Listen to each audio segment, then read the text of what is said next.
읽으신 본문을 중심으로 사명을 맡기심이라는 제목의 말씀을 잠깐 나누겠습니다. 우리가 어떤 사람과 대화할 때 그 사람이 무엇을 소원하는가 하는 것을 들여다보면 그가 어떤 사람인가를 확인할 수 있습니다. 마태복음 7장에서 우리 주님께서 나무의 열매로 나무를 알리라 라고 말씀을 하셨다면 그 열매가 내가 무엇을 추구하는 사람인가 라고 생각할 수 있겠죠. 그 사람의 소원과 추구하는 내용과 그가 간절히 바라는 내용을 보면 그가 지금 세상 나라 소속인지 혹은 스스로를 하나님 나라 소속이라고 생각하고 있는지를 알 수 있습니다. 우리가 예수를 믿는다는 건 하나님 나라 소속의 나무가 되기로 했다는 것이고 실제로 하나님 나라 소속이 됐다는 겁니다. 그리고 그것이 예수를 믿는다는 말의 가장 기초적인 내용입니다. 다시 말해서 우리가 맺어야 될 열매라고 하는 건 반드시 하나님 나라에 속한 것이어야 한다는 겁니다. 그 말은 동시에 우리가 하나님 나라에 속한 열매를 소원해야 되는 것이라는 말이죠. 그래서 우리가 늘 하나님 나라에 속한 열매를 소원하고 기도할 수 있어야 할 것입니다. 가정에서도 그렇고 부서에선 당연히 그렇겠죠. 하나님 나라의 열매를 간절히 구하고 추구하고 열망해야 합니다. 그러면 어떤 경우에 말이 좋아서 그렇지 그 현실성 없는 거 아닙니까? 하나님 나라 것을 추구한다면 세상 나라에 대해서 어떻게 합니까? 이렇게 말할 수 있겠죠. 거기에 대한 대답도 사실 성경이 해줍니다. 우린 하나님을 신뢰하죠. 하나님이 더 좋은 것으로 주신다는 것을 믿는다는 말이 아니라 지금의 이끄심이 최고의 것이라고 믿는 겁니다. 이 구분은 우리에게 꼭 필요한 구분인데 우리는 자주 하나님이 더 좋은 거를 주실 거라고 믿어 라고 이제 말하지만 사실 그거는 엄밀히 말해서 틀린 말입니다. 우린 이렇게 말해야 합니다. 하나님이 우리를 이끄시는 지금의 이끄심이 최고의 것이라고 우리는 믿어야 되는 거죠. 어렵죠.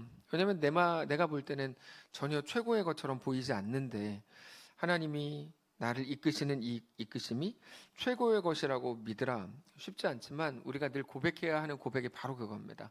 나를 이끌어 가시는 하나님은 완전하시다. 그래서 내가 지금 걷고 있는 이 길은 하나님이 나를 완성하시기 위해 가장 완전한 길이다.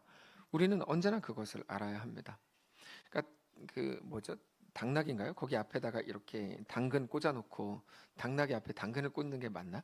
하여튼 그렇게 해가지고 계속 보게 해가지고 희망 고문해가지고 앞으로 끝까지 가는 그런 거 말고, 그게 우리의 신앙이면 안 되는 거죠.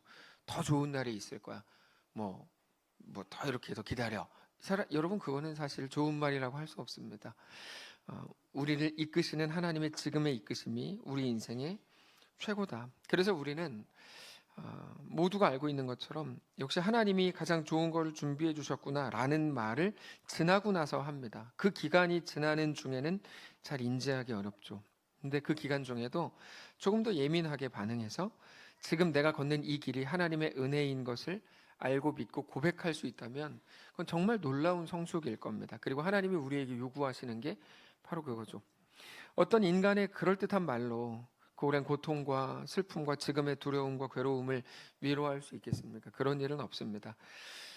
우리가 어떤 문제에 대해서 처음 한두 번 들을 때나 어떤 방법을 제시하고 그러는 거지 사실 아픔과 고통이 계속 지속된다면 그것을 무슨 수로 해결할 수 있겠습니까? 그럴 수 없죠. 욥의 친구들이 그렇죠. 욥이 처음에 고통당할 때 와서 한두 번 좋은 말 해주는 거지 그때부터는 할 말이 없는 거거든요. 우리는 모든 순간 그저 하나님을 믿고 신뢰할 뿐입니다. 하나님이 함께 하시고 붙드시고 우리와 함께 하시겠다고 하신 그 약속을 믿고 바라고 구할 뿐이죠. 그러니까 어떻게 보면 이거 너무 힘이 없는 거 아닌가? 기독교인이라는 게 이렇게 생각하는데 그렇지 않습니다. 이게 우리를 어떻게 숨쉬게 하고 어떻게 가슴 뛰게 하고 어떻게 설레게 하고 아직 만나지 않은 일들을 만나야 하는 우리들을 어떻게 놀랍게 흥분하게 하는지 몰라요. 하나님의 이끄심이라고 하는 건 우리를 지금 당장 내가 어떤 작은 좋은 것들을 얻은 것과도 비교할 수 없이 완전히 방방 뛰게 합니다. 이거에 대해서 우리가 잘 아는 마태복음 6장에서 이렇게 말씀하십니다. 마태복음 6장 25절에 그러므로 내가 너희에게 이르노니 목숨을 위하여 무엇을 먹을까 무엇을 마실까 몸을 위하여 무엇을 입을까 염려하지 말라. 목숨이 음식보다 중하지 아니하며 몸이 의복보다 중하지 아니하냐. 공중의 새를 보라. 심지도 않고 거두지도 않고 창고에 모아들이지도 아니하되 너희 하늘 아버지께서 기르시나니 너희는 이것들보다 귀하지 아니하냐. 너희 중에 누가 염려함으로 그 키를 한 자라도 더할 수 있겠느냐. 또 너희가 어찌 의복을 위하여 염려하느냐. 들의 백합화가 어떻게 자라나는가 보라. 생각하여 보라. 수고도 아니하고 길쌈도 아니하느니라. 그러나 내가 너희에게 말하노니 솔로몬의 모든 영광으로도 입은 것이 이 곧 하나만 갖지 못하였느니라. 오늘 있다가 내일 아궁이에 던져지는 들풀도 하나님이 이렇게 입히시거든 하물며 너희일까 보냐. 믿음이 작은 자들아. 그러므로 염려하여 이르기를 무엇을 먹을까 무엇을 마실까 무엇을 입을까 하지 말라. 이는 다 이방인들이 구하는 것이라. 너희 하늘 아버지께서 이 모든 것이 너희에게 있어야 할 줄을 이미 아시느니라. 그런즉 너희는 먼저 그의 나라와 그의 의를 구하라. 그리하면 이 모든 것을 너희에게 더하시리라.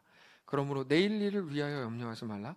내일 일은 내일이 알아서 염려할 것이요 한날의 괴로움은 그날로 족하니라. 여기 마태복음 6장 이 말씀의 핵심은 두 가지인데, 첫 번째는 하나님을 신뢰하라는 거고, 두 번째는 하나님을 믿는 그 믿음이 이 땅의 염려를 압도한다는 겁니다. 우리는 하나님 나라에 속한 나무들이기 때문에 하나님 나라의 열매를 소원해야 합니다. 이 땅의 것이 아니라 하나님 나라를 바라보면서 살아야 된다는 말은 일하지 말라가 아닙니다. 우리가 최선을 다해 일해야 하고 나에게 주어진 상황 속을 걸어야 하지만 그 모든 것들을 통해서도 오직 하나님의 나라의 열매를 추구해야 하고 그것을 소원해야 합니다. 세상 나라로 우리의 머리와 가슴을 꽉 채우면 곤란합니다. 하나님을 바라보셔야 합니다. 마태복음 6장의 내용은 있는 그대로입니다. 우리가 하나님의 말씀을 믿어야 합니다. 자, 오늘 본문을 보면 세상은 예수님의 부활을 없이 하려고 돈을 뿌리고 거짓말하라고 시키고 그랬습니다. 근데 그거는 그때에도 그랬고 지금도 계속되는 일입니다. 우리가 사는 세상은 어차피 예수를 죽인 세상입니다. 여러분, 세상이 어떤 것들을 기대하고 더 좋은 세상이 되기를 꿈꾸시는지 모르겠지만 그런 건 없습니다. 더 좋은 세상이 된다고요? 그런 건 없습니다. 우리는 예수 죽인 세상을 그리스도인으로 지금 살고 있는 것입니다. 우리가 잘못해서 세상이 이렇게 됐다고요? 그것도 말도 안 되는 소리입니다. 세상은 원래 죄가 들어오면서 원래가 어딨냐고요? 뭐 원래가 왜 없습니까? 원래가 있지. 원래 그렇습니다. 세상은 처음부터 예수 죽인 세상입니다. 세상에는 소망이 없습니다. 목사님 너무 비관론자 아니냐고요? 아니, 저 비관론자 아니에요. 저는 하늘에 소망을 둔 소망론자예요. 자, 세상과 사탄은 오늘도 우리에게 예수를 믿지 못하게 하려고, 예수 믿는 것을 방해하려고 모든 수단을 다 씁니다. 다 사용합니다. 근데 오늘 본문을 보세요. 세상이 하나님에 대해 어떻게 하는 거에 대해서 하나님 나라는 아랑곳하지 않죠. 여기에서 하나님 나라가 뭐 어떻게 아랑곳하지 않죠. 그저 하나님 나라의 일정표대로만 움직이죠. 세상이 막 예수님이 죽었다가 부활하신 거 다 아니다, 거짓말을 다 뭐 돈 주고 매수하고 뭐 별짓 다 해도 하나님 나라는 하나님 나라의 일정표대로 움직여요. 예수님 부활하셔가지고 제자들 모으고 500여 성도들 모아가지고 거기서 이제 뭐 하늘로 올라가시고, 그다음에 성령 보내셔가지고 초대교회를 시작하게 하시고, 그냥 세상이랑 아무 상관없이 하나님의 나라의 역사가 쭉 계속 이어지는 거죠. 여러분, 이게 너무 중요합니다. 세상은 자기들끼리 회의를 하면서 돈을 나누어 주면서, 그때 누가 시체 훔쳐갔다 그래. 예전에 우리가 다 같이 부활이라는 영화를 본 거 기억나세요? 거기 나오는 것처럼 하나님 나라는, 그런데 그들이 그렇게 하든 말든 그것에 신경 쓰지 않고 오직 하나님 나라의 스케줄대로 움직이는 거죠. 마치 저와 같네요. 주무시든 주무시지 않든 제가 해야 될 설교를, 왜 그래야 끝이 오니까. 이거 주무신다 그래서 막 제가 아까 박동환 선생님 기도하셨어요. 예, 졸지 않겠다고 선언하시는 기도하셨는데, 근데 이제 집사님 오늘 절대 안 주무세요. 전 저렇게 집사님 똘망똘망한 눈을 진짜 처음 봐요. 근데 이 표현이 좀 이상한가? 똘망똘망? 뭐라고 해야 되지? 예. 저 집사님이 뭐라 그러세요? 저 집사님 좋아요. 근데 우리가, 네? 뭐라고? 근데 이제 우리가 그렇죠. 우리가 세상에서는 계속 예수님의 죽으심에 대해서 뭐 아니다, 뭐 예수님 죽기만 하고 부활 안 했다. 근데 그래도 그런 것과 상관없이 하나님 나라의 스케줄대로 계속 움직이죠. 제자들은 예수님이 가라고, 갈릴리로 가라고 하시니까 예수님이 기다리시는 갈릴리로 갔고, 뭐 산에 올라가라고 하시니까 산으로 갔고. 그러니까 세상의 어떤 것대로 하나님 나라 스케줄이 움직이는 게 아니에요. 우리가 그렇죠. 여기서 막 우리를 짜증나게 하면 막 짜증나 죽겠어요. 그러다 여기서 또 우리를 괴롭게 하면 괴로워 죽겠어요. 그러니까 우리가 계속 이렇게 끌려다니는 건 사실은 그렇게 좋지 않죠. 네. 우리가 세상 나라에 속했다면 당연히 세상 나라의 움직임을 두려움으로 보면서 겁내하고 그래야 되겠지만, 세상에 대해, 세상이 하는 거에 대해서 우리가 어떻게 할지 계획을 세우고 그래야 되겠지만, 전혀 그렇게 하지 않고 재미있는 건 15절이 있는데 곧바로 16절로 가더라는 거예요. 15절 보시면 이렇게 돼 있죠. 군인들이 돈을 받고 가르친 대로 막 했습니다. 저게 얼마나 막 뭐라 그럴까요? 뭐 무섭고 위협적인 순간입니까? 그러니까 그 말이 마태복음을 처음 읽는 독자들이 살아있던 그 시대까지 유대인 가운데 두루 퍼졌다고 되어 있습니다. 근데 저거랑 상관없이 16절로 바로 가죠. 16절. 11제자가 갈릴리에 가서 예수께서 지시하신 산에 이르렀다. 그러니까 세상 나라가 어떻게 움직이건 간에 관심 없이 그저 하나님 나라 중심으로 움직입니다. 이게 오늘 우리가 무엇을 해야 하는지, 어떻게 살아야 되는지를 가장 잘 보여주는 부분입니다. 사실 우리는 세상에 대해 너무 예민합니다. 그래서 이게 이렇게 되면 우리도 막 이렇게 하고, 또 이게 이렇게 막 이렇게 하고, 그러니까 우리의 믿음이라는 게 너무 쉽게 흔들리는 갈대가 될 수밖에 없는 거죠. 근데 우리는 세상에 대해 민감하기보다 하나님에 대해, 하나님과의 깊은 관계에 대해, 하나님 나라에 대해, 하나님의 하나님 되심에 대해, 하나님을 향한 우리의 믿음과 태도에 대해서 더 민감해야 됩니다. 그렇게 되시기를 원합니다. 세상을 사랑하던 모든 마음들이 하나씩 끊어지기를 원하고 오직 하나님을 사랑하는 마음으로 돌아설 수 있다면 너무 감사한 일이겠죠. 근데 중요한 건 이겁니다. 오늘 말씀에 사실 제가 가장 위로가 되는 게 바로 이 부분인데, 저는 오늘 본문 처음부터 끝까지 중에 어디가 제일 위로가 되냐면 17절이 제일 위로가 됐어요. 17절. 예수를 배웁고 경배하나 아직도 의심하는 사람들이 있더라. 저는 희한하게 이런 말씀을 읽으면 그렇게 막 위로가 돼요. 내가 너희와 세상 끝날까지 함께 있으리라, 이것도 좋은데 여전히 산에 모여있는 사람들이 여러분 얼마나 믿음이 있고 용기가 있고 대단한 확신으로 사로잡혀 있는 사람들입니까? 근데 그들 속에도 여전히 의심하는 사람들이 있었다는 거죠. 저는 이게 그렇게 위로가 되더라고요. 여러분, 괜찮은 겁니다. 그럴 수 있답니다. 그럴 수 있답니다. 성경에 나오는 인물들을 그래서 한 명씩 생각해 보니까 다 그와 같은 길을 걸었습니다. 누구라도 다 그렇게 의심과 한숨과 눈물과 불안함 속에서 신앙의 길을 걸은 거지, 불안도 없고 확신 속에 걸은 사람은 아무도 없습니다. 예수님밖에 없는데 예수님은 또 하나님이세요. 그러니까 사람들 중에는 없어요. 세례 요한이 그랬죠. 자기 제자들을 시켜서 목 잘려 죽기 직전에 세례 요한이 시켜서 예수님이 진짜 메시아인지 아닌지 알아보라 그랬죠. 의심이 있었던 거거든요. 엘리야가 그랬죠. 이세벨이라는 여자가 한마디 하니까 금방 내 자신 없어져가지고 무서워서 막 도망가더니 엎드려서 뭐라 그래요? 하나님 차라리 나를 죽여주십시오. 그게 엘리야입니다. 여호수아도 요단강을 앞두고 얼마나 두렵고 무서웠으면 하나님이 직접 놀라지 말고 두려워 말라, 내가 너와 함께 한다라고 말씀을 하셔야만 했을까요? 모세는 더 그랬죠. 모세는 늘 두려워했고 막 늘 무서워했고 의심했고, 성경에 나오는 대단한 모든 인물들이 다 그렇습니다. 모세, 세례 요한, 엘리야, 여호수아, 이 사람들은 성경에서 멋있는 사역자들의 대표들입니다. 근데 모든 인간들이 다 마찬가지라고 생각하면 됩니다. 그래서 확신을 가지세요. 맞는 말이죠. 그럼 우리에게 도움이 되죠. 그러나 확신이라는 건 우리를 움직이게 하는 어느 정도의 추진력이 될 뿐 본질이 아닙니다. 이게 한국교회에서 이상한 그 전통 같은 게 생겨가지고 마치 확신이 엄청 중요한 것처럼, 성경에서 막 확신을 엄청 중요하게 말한 것처럼 많은 분들이 착각하게 된 이유는 제이 목사님 때문인데, 사실은 그거는 맞지 않습니다. 확신이라는 건 절대 본질이 될 수가 없어요. 정확히 말하면 확신은 그렇게 대단한 것도 아니에요. 확신이 우리를 구원으로 이끄는 게 아닙니다. 하나님은 하나님이 이루실 구원이라고 하는 거대한 일을 우리의 감정에 의한 확신에 내어 맡기지 않습니다. 네가 확신하면 그거 우리 의지로 하는 거거든요. 그런 건 없습니다. 네. 우리의 구원은 하나님이 시작하셨고 하나님이 하나님의 실력과 하나님의 일정표대로 이루어 가시는 거지 우리의 감정의 막 어떠함, 열정 전혀 그런 게 아닙니다. 우리의 감정이라는 건 어떤 작은 일에도 얼마든지 달라질 수 있습니다. 지금은 막 웃지만 밖에 나갈 때 제 얼굴을 보고 마음에 안 든다고 인상 쓰는 분도 생길 수도 있고, 여러분 우리 감정이라는 건 진짜 계속 바뀌어요. 중요한 건 우리 모두는 모두 연약한 육신의 한계를 가진 사람들로서 그 속에서도 주님을 믿고 두려워하면서도 우리 하나님을 신뢰하며 붙들고 그렇게 가는 거라는 사실을, 그게 정상이고 그게 잘하는 겁니다. 우리는 다 잘하는 겁니다. 우리는 늘 의심하고 불안해하잖아요.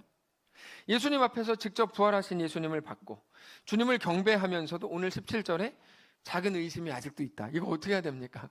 예수님 죽으셨다가 부활하시고 나서 산에서 만난 건데 근데 아직도 의심하는 자가 있으니까 이거 어떻게 해야 되죠? 그게 정상이고 우리들입니다.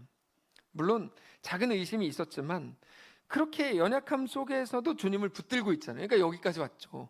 그게 놀라운 거죠.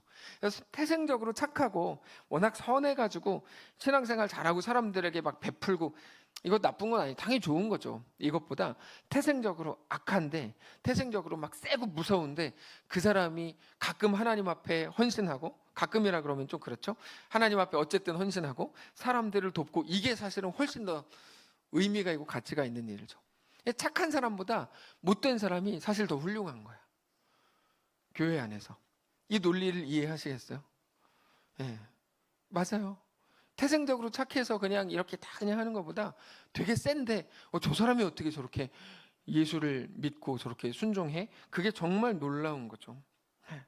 다만 그러면서도 우리의 확신이나 열정보다 오늘 내가 이렇게 주님 앞에 나와서 말씀을 듣고 있고 예배에 참여하고 있다는 게 사실 놀라운 증거입니다. 그러면서 동시에 하나님의 말씀 앞에 순종하는 자로 서려고 애쓰는 것 자체가 우리가 하나님 소속이라고 하는 가장 큰 증거입니다.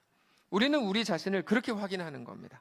내가 두렵지만 주님 앞에 나왔습니다. 주님 말씀하시기를 원합니다. 주의 종이 듣겠습니다. 그렇게 겸손히 주님 앞에 엎드리기로 결정합니다. 여러분, 이게 신앙입니다. 다시, 주님 내가 두렵지만 그러니까 안 나옵니다. 이거는 아닌 거죠. 이거는 잘못하시는 거예요. 내가 두렵지만 그럼에도 주님 앞에 나왔습니다. 우리 따라해 볼까요? 따라해 봅시다. 내가 두렵지만 그럼에도 주님 앞에 나왔습니다. 여러분, 이게 신앙입니다. 두렵지만으로 시작하는 게 맞아요. 우리는 매일 두려워할 수 있고 매일 무너질 수 있습니다. 괜찮습니다. 매일 다시 주님을 붙들고 다시 주님을 의지하면서 다시 서는 거죠. 한국교회가 율법주의화 됐다는 게 무슨 말인지 아세요? 대표적인 게 그거예요. 정죄가 막 늘어나가지고 실수를 용납 못하는 공동체가 된 거죠. 율법주의의 특징이거든요. 그렇게 기준에 못 미치면 욕하고, 기준을 넘어서면 우러러보고, 이건 율법주의의 특징입니다. 근데 진짜 기독교는 그렇지 않습니다. 성경주의는 그렇게 하지 않고 불안함과 염려와 위기를 같이 맞이해 줄 수 있죠. 같이 인정해 줄 수 있고, 그 다음에 웃어줄 수 있죠. 아, 당신이 오늘 넘어졌군요. 전 어제 넘어졌는데. 이렇게 할 수 있는 거죠. 그 넉넉함이 그리스도인들에게 있어야 하는 거죠. 사도 바울이 자기의 사도됨을 확인했던 방법은 다른 게 아니었습니다. 내가 이런 기적을 맛보고 물 위를 걸었고 병자를 고쳤고, 어떤 기적이 아니었고 뭐였냐면 내가 이렇게 힘들고 어려운 상황에서도 내가 지금 주님을 붙들고 있지 않느냐. 여러분, 이게 사도 바울이 자기의 사도됨을 확인했던 방법이었어요. 놀랍죠? 다시, 내가 이렇게 어렵고 힘든 상황에서도 내가 주님을 붙들고 있지 않냐. 내가 그리스도인이라는 증거가 어디냐? 여기 있는 거지. 여러분, 이거 다 이해하시는 거예요? 따라해 봅시다. 내가 이렇게 어렵고 힘든 상황에서도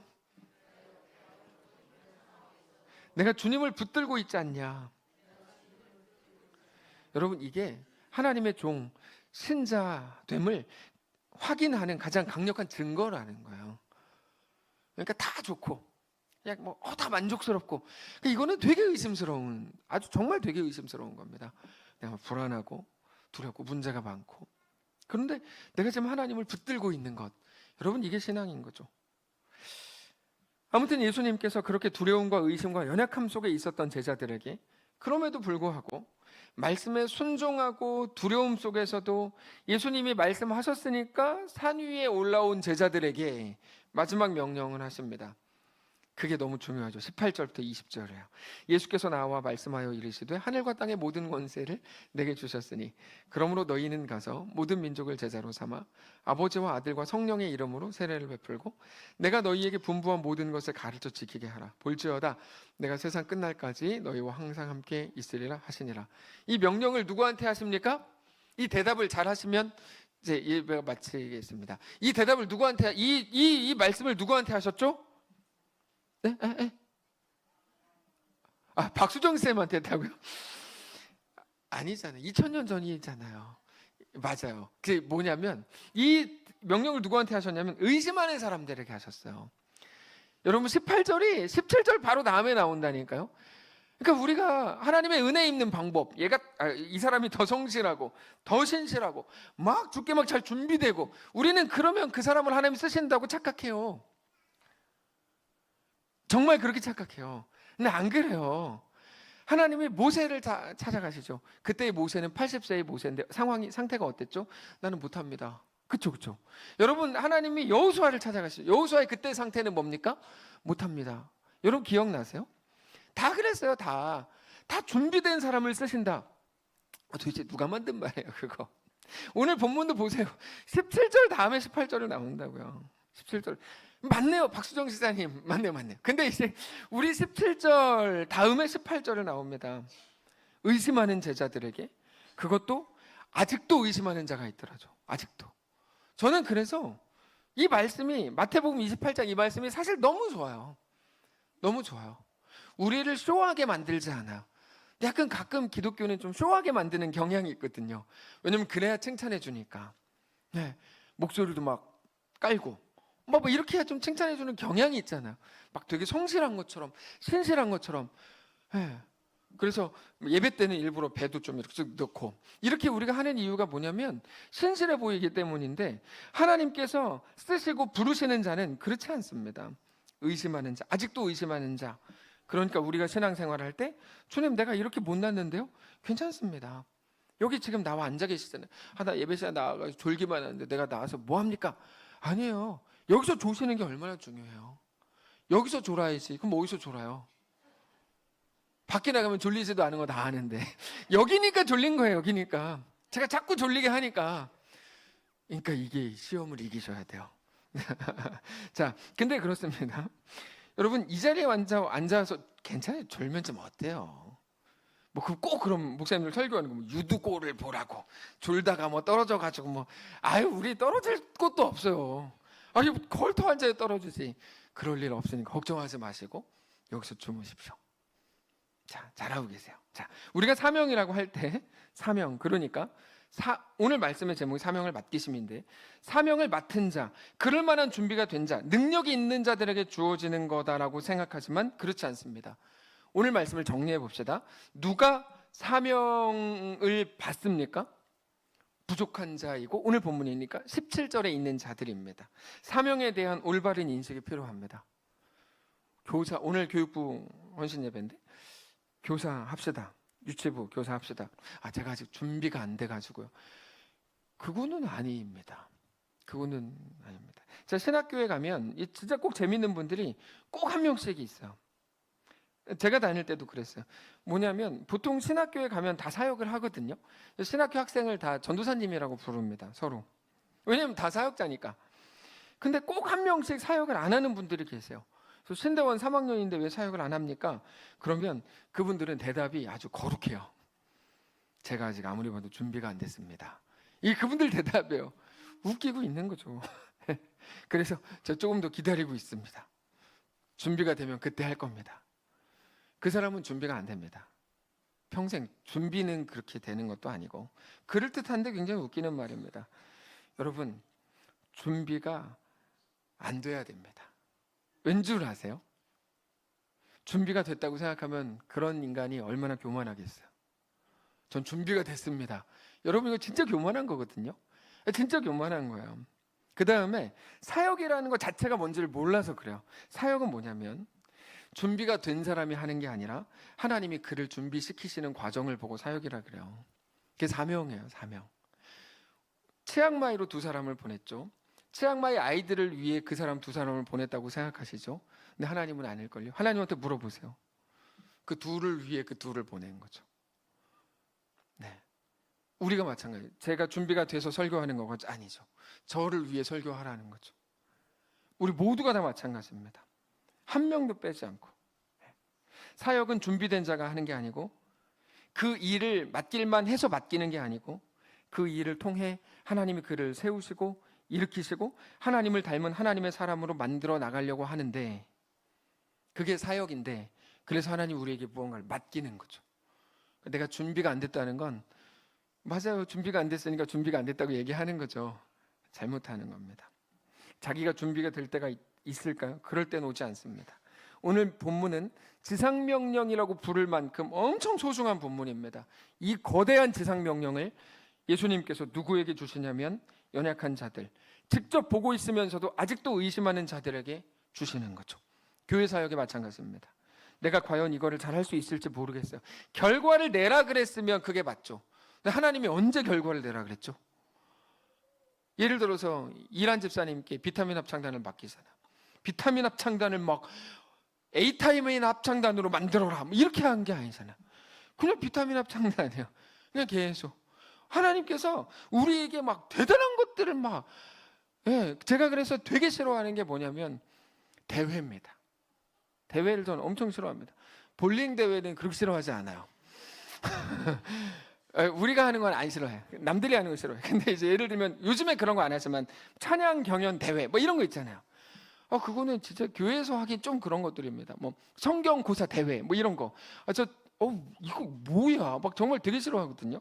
왜냐하면 사실은 맞는 게 아니에요. 그런 식으로 하나님께서 행하시지 않기 때문인데 내가 이걸 할 수 있을지 모르겠어요. 그러면 하는 게 맞아요. 어떤 일들을 누군가한테 맡길 때 집사님 이것 좀 해주시죠. 제가 뭐 시간도 없고 능력도 없어서 제가 할 수 있을지 모르겠어요. 그러면 맞네.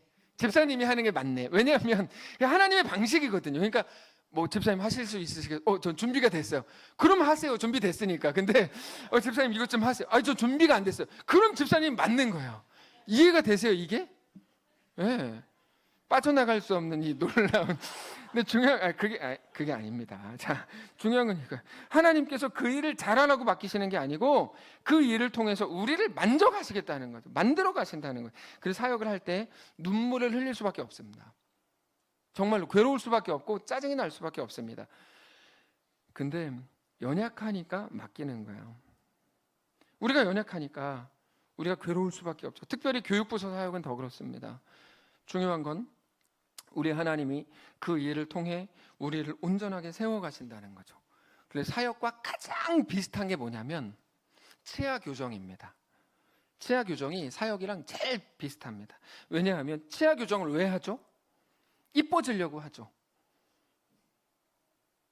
그렇지 않나요? 치아 교정이 이뻐지려고 하죠. 근데 괴롭죠. 자, 신앙은 뭘까요? 사역은 뭘까요? 치아의 교정 틀을 끼우는 작업 과정이죠. 저는 이빨이 좀 어긋났어요. 치아가 정상이 되면 그때 제가 교정기를 끼겠습니다. 말도 안 되는 소리잖아요. 치아를 똑바로 만들려고 교정기를 끼는 건데 잠깐만요. 전 치아가 약간 틀어졌으니까 치아가 정상적으로 되면 교정기를 끼겠습니다. 말이 안 된다는 거죠. 하나님은 그 일을 통해서 당신을 세워가실 겁니다. 그래서 우리 교사들은 교정자들입니다. 치아 교정자들. 그래서 우리 교회에서는 교사를 치아 교정자라고 불러야 돼요. 유튜브 치아 교정자 손 들어보세요. 최재근 권사님 나도 청소년부 이렇게 써놓으셨는데 우린 다 치아 교정자들이에요. 그 말은 맡겨진 일들을 위해서 애쓰고 때로는 눈물을 흘리고 한숨을 쉬고 힘들어하면서도 그 속에서 만족감도 느끼고 좌절도 하고 행복해하기도 하는 모든 과정을 통해서 하나님은 우리를 점점 하나님 닮은 하나님 나라의 백성으로 세워가시는 거죠. 교사들을 잘 보세요. 그분들 몇 년 하신 분들은 정말 많이 성숙해 있으세요. 교사들 너무 멋있습니다. 네. 그러니까 2부 예배 끝난 다음에 김소라가 저한테 더 이상 얘기하지 말라 그랬어요. 자꾸 그래서 좀 얘기하지 않을 거예요. 자, 중요한 건 그래서 여러분 무엇이든지 감당하셔야 됩니다. 왜냐하면 그 일을 통해서 하나님은 우리 자신을 세워나가실 것이기 때문입니다. 신앙은 적당히 할 수 없습니다. 하나님이 주인이신데 종이 어떻게 적당히 합니까? 주일 오전 오후 부서 맡겨진 사역들을 감당하십시오. 녹슬어 없어지려고 하지 마시고 최대한 오래 버티려고 하지 마시고 닿아서 없어져야 된다는 건 유명한 말입니다. 우리는 하나님을 돕는 자가 아니고 주의 백성이고 주의 종입니다.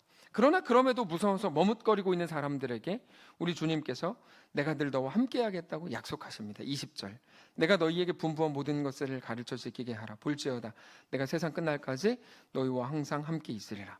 성도 여러분, 하나님은 우리를 그냥 뚝 떼어 놓지 않으셨고 내가 너희와 항상 함께 하겠다고 말씀하셨습니다.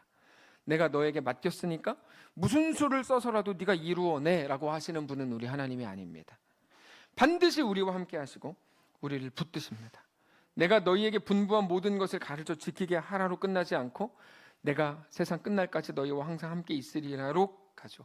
그러므로 사랑하는 성도 여러분, 오늘 우리의 생각과 다르고 어렵고 난해하고 고통이 있고 슬픔과 외로움이 있는 그 길 위에 서 있을지라도 그 길 위에서 여전히 그 길을 통해 하나님이 내 아버지이심을 기억하고 그 어떤 일을 통해서 우리를 시험하거나 우리를 통해 대단한 결과를 받아보시려는 게 하나님의 목적이 아니라 그 일을 통해서 우리를 얻으시려고 하는 거고 우리를 하나님 닮은 하나님의 백성으로 세워가시려는 과정이고 동시에 나만 따로 뚝 떼놔가지고 네가 얼마나 잘 견디나 보자라고 하지 않으시고 그 속에서 세상 끝날까지 우리와 항상 함께 하시는 하나님을 온전히 믿고 알고 주님 앞에 믿음으로 고백하실 수 있기를 주님 이름으로 축복합니다. 다만 우리에게 한 가지 할 일이 있다면 우리 기도의 내용인데 고린도전서 4장 1절에 이렇게 되어 있습니다. 사람이 마땅히 우리를 그리스도의 일꾼이요 하나님의 비밀을 맡은 자로 여길지어다. 그리고 맡은 자들에게 구할 것은 충성이니라. 우리는 그리스도의 일꾼이고 하나님의 비밀을 맡은 자다. 근데 우리가 기도해야 되는 한 가지가 있다면 그건 능력이라거나 또 다른 어떤 것들이 아니라 충성이다라는 거죠. 사실 말씀을 통해 다 가르쳐 주셨어요. 이렇게 기도해라, 또 뭐 이렇게 해라, 다 가르쳐 주셨어요. 이 말은 우리에게 참 의미 있는 말입니다. 로마서 8장을 보면 우리가 무엇을 기도해야 될지 몰라서 머뭇거리고 있을 때 아니면 막 뭐라도 막 소리질러 기도하고 있는데 하나님께서는 야 그거 아니야 라고 하시죠. 마땅히 기도할 바를 너는 모르는구나. 그럼 가르쳐 주세요. 근데 하나님이 아무리 가르쳐 줘도 우리가 그 기도 안 하고 내 소원만 외치니까 성령이 말할 수 없는 탄식으로 우리를 위해 기도한다고 하시잖아요. 자, 여기서 질문. 이것만 맞추면 예배 끝납니다. 자, 우리가 마땅히 기도해야 되는 건 뭘까요? 두 글자. 네? 맞아요. 충성. 누가 했죠? 역시 우리 최욱하면 네. 우리가 마땅히 기도해야 되는 건 충성입니다. 성경에서 너 이거 기도해? 그게 뭐가 나온다고 생각하세요? 충성이에요. 네. 충성을 구하십시오. 이게 우리 모든 섬김이들, 우리 교사들, 아니 우리 치아 교정자들이 늘 기도해야 될 한 가지입니다. 우리 인생은 하나님의 백성이 되어가는 과정입니다. 하나님은 오늘도 우리를 그렇게 붙드시고 세워가실 겁니다. 주님으로 인해 모든 연약함 속에서도 우리를 이끌어 가시는 주님으로 인해 소망을 되찾고 하나님 나라의 열매를 추구하는 하나님의 백성이 되시기를 주님 이름으로 축복합니다. 기도하겠습니다. 살아계신 하나님, 우리가 어디 있든지 주님의 인도하심을 따라 사는 성도들이기를 원합니다. 우리는 연약합니다. 부족합니다. 예수 죽인 세상에서 우리가 사는 거 쉽지 않습니다. 여전히 우리 신앙을 핍박하고 조롱하는 그 한가운데 우리가 살고 우리 자신도 지혜가 없어서 뭐가 옳은지 틀린지조차 알지 못하겠습니다. 예수를 믿는, 하나님을 믿는 신앙을 가지고 살기에 부적합해 보이는 그곳에 우리를 두셨습니다. 그러나 내가 너희와 항상 함께 하리라 말씀하신 주님, 그 말씀과 약속을 따라 우리가 오늘 살기를 원합니다. 성령님 우리와 함께 해 주옵소서. 우리가 원하던 길로 걷든지 원하지 않던 길로 걷든지 그 길 한가운데서 아직 연약하든지 부족하든지 그럼에도 불구하고 우리에게 하나님 나라를 맡기신 하나님의 거대한 계획과 생각과 마음과 뜻을 깨달아 알게 하시고 우리가 어떤 연약한 자리에 있든지 그 속에서 주님 난 연약합니다. 그러나 내가 하나님을 섬깁니다. 주님은 내 주인입니다. 하나님 내 전부입니다. 라고 고백하며 걸어가는 신실한 주의 백성들이 다 되게 하시옵소서. 주님, 우리는 참 많이 흔들립니다. 자주 의심합니다. 그러나 괜찮다고 말씀하신 하나님 앞에 나아가 우리가 오늘 엎드립니다. 이렇게 연약한 자들이라도 우리 주인이 되어주시고 우리를 붙들어 주옵소서. 우리와 함께 해주옵소서. 어디에 있든지 우리를 버리지 마시고 우리를 보호해 주시고 외면하지 마시고 우리와 함께 해주옵소서. 하나님의 놀라운 능력이 나타나는 우리의 2025년 성도들이 되게 하시옵소서. 감사드리며 살아계신 우리 주 예수님의 이름으로 기도합니다. 아멘.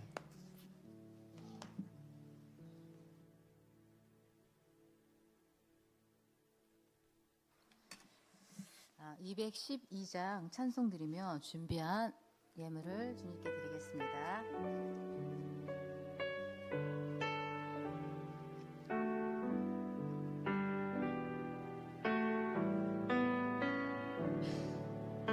겸손히 주를 섬길 때 괴로운 일이 많으나 구주 영에게 힘주사 잘 감당하게 하소서.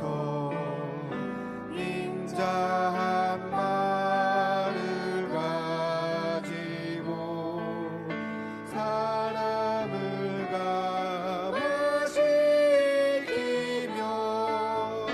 갈 길을 잃은 무리를 잘 인도하여 하소서. 그 주의 귀한 인내를 깨달아 알게 하시고 굳건한 믿음 주셔서 늘 승리하게 하소서. 장래의 영광 비추사 소망이 되게 하시며 구주와 함께 살면서 참 평강 얻게 하소서. 아멘. 초등부 교사이신 김미란 집사님께서 드려진 예물을 위해서 기도드리겠습니다. 하나님, 우리의 아버지 되어주셔서 감사합니다. 아버지께서 우리 삶의 주인이 되어주시고 하나님의 말씀을 따르는 믿음의 사람으로 세워주옵소서. 사역자로, 교사로, 또 지원하는 동역자로서의 사명을 갖고 받은 은혜를 누리는 한 해 되게 하옵소서. 우리 앞에 그 어떤 것보다 하나님이 크시다는 것을 잊지 않게 하시옵고 지금의 현실에 두려워 말고 하늘을 소망하며 살아가는 자 되게 하옵소서.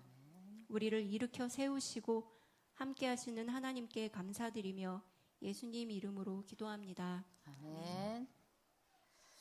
목사님께서 나오셔서 축도하심으로 오늘 교육부 헌신 예배를 마치도록 하겠습니다.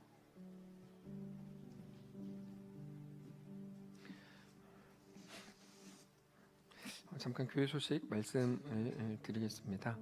다음 주에 있을 문화체육부 행사에 많은 성도들께서 참여해 주시기를 바랍니다. 하나님, 우리의 믿음으로 주님께 예물을 드릴 때 이것 받으시고 또 서포터스로 오늘 주님, 나에게 맡겨진 부서는 어디입니까? 질문하며 나에게 다가오게 될 그들의 기도 제목은 무엇입니까? 주님, 내가 1년 동안 기도하며 함께 마음을 쏟겠습니다. 결정하는 모든 자들 가운데 하나님의 놀라운 은혜와 하나님의 역사로 충만한, 그래서 마치 우리가 기도해주고 베푸는 것 같지만 하나님은 우리를 빚어가시고 완성해 가시는 놀라운 역사를 맛보는 우리의 한 해가 되게 하여 주시옵소서. 맡은 자들에게 지혜를 주시고되 하나님께 매 순간 충성을 구하는 지혜를 주시고 우리 자신을 어떻게 하나님께 온전히 내어드릴지를 늘 고민하는 우리의 삶이 되게 하시옵소서. 모든 사역자들과 또 부장 집사님, 또 부장 권사님, 이 모든 교사들, 모든 스태프들, 모든 아이들에게 한없는 하나님의 은혜를 허락해 주시고 그렇게 우리 주님과 함께 동행하는 멋진 2025년 입장제일 교회가 되게 하시옵소서. 이제는 우리 구주 예수 그리스도의 은혜와 하나님 아버지의 다함없는 사랑과 성령의 교통인도 역사 위로 함께 하시는 은사가 이 시간 주를 바라보며 예수 안에 허락된 그 길을 믿음으로 담대히 걷기를 소원하는 사랑하는 모든 성도들 머리머리 위에요. 그리고 이번 한 해 우리에게 맡겨진 사역을 잘 감당하기를 소원하고 간절히 원하는 사랑하는 모든 교육부서 교사들 머리머리 위에 그들의 가정과 자녀들 위에 이 나라와 사랑하는 민족 특별히 사랑하는 이 교회 위에 이제로부터 영원까지 함께 계실지어다. 아멘.